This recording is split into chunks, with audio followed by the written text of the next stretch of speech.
Now, what do we realize today? Yeah. We understand that we have perhaps been over-benefiting from the so-called peace dividend for many decades. And as a result, our expenditure has gone down, our investment has gone down, and we have become comfortable to what we took for granted. But we can no longer take it for granted. We have a war on our continent, we have our security, whether it is from a physical security, cyber security, as a continent security, realized that we cannot only rely on other countries outside the European Union to come save us if things go wrong.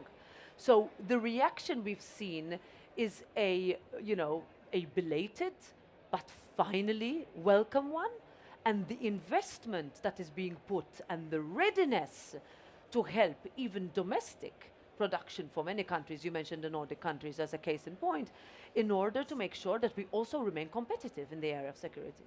Thank you.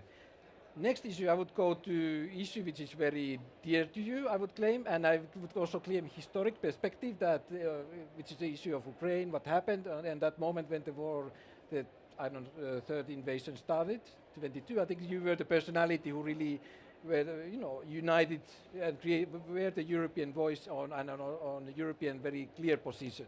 Now we have the couple of last days, we had meetings with our transatlantic friends, and they very much were pushing and advising us that really Ukraine, you should really integrate them quickly, enlargement quickly.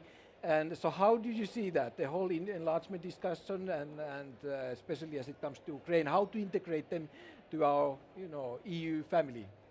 Well, first of all, let's restate what was true on the 24th of February 2022. If we're going to talk about peace on our continent, we need to be clear about what we mean by peace. We mean peace with justice, peace with dignity, peace with territorial integrity. Today, that is exactly what we say about what is happening on our continent.